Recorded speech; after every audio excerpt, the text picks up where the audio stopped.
A few days ago, I had the opportunity to watch The Odyssey by Christopher Nolan. And in my opinion, he is one of the greatest directors of our time, together with Denis Villeneuve, who directed Blade Runner 2049 and is directing the trilogy of Dune. They are both visionaries. But now I want to talk about the Odyssey itself. I've known the story of the Odyssey since I studied philosophy and all that. But the other thing is that people are criticizing his directing, his movie and all that. But remember, he's an artist and he is creating art.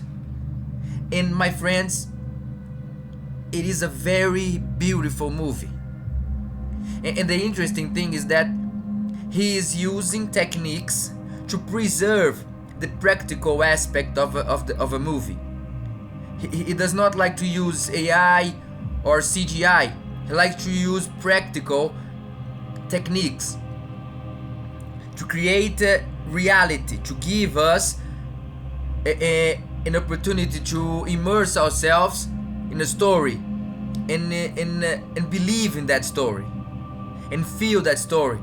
And the Odyssey is one of the greatest stories of human history, together with other epics like the Mahabharata, Ramayana, Gilgamesh. But the Odyssey is very special because it is one of the fundaments of Western philosophy, culture, and understanding of reality. But this type of epic, those epic stories, they're talking about ourselves. They're talking about human beings and how we are as humans. And the Odyssey can be understood from a standpoint of psychology, and more specifically from the standpoint of Jung. Because for Jung, there is this process, the process of individuation, in which every human being needs to go through to realize oneself.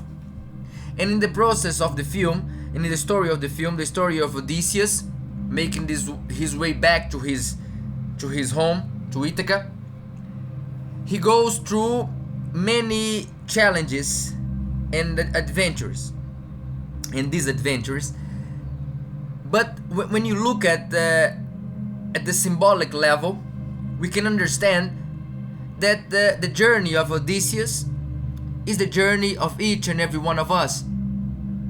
Because in that journey, he needs to find himself.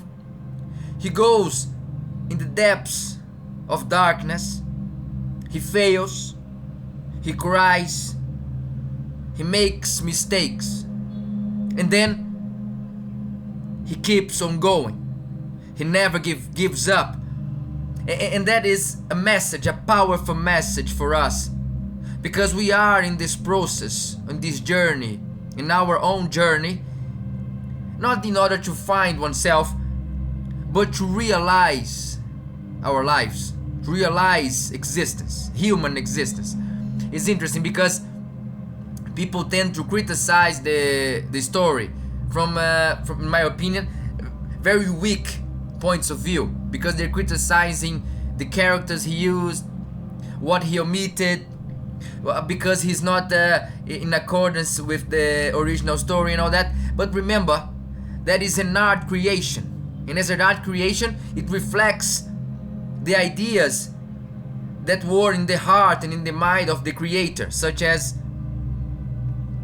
Christopher Nolan himself, being a visionary artist. You know what I mean?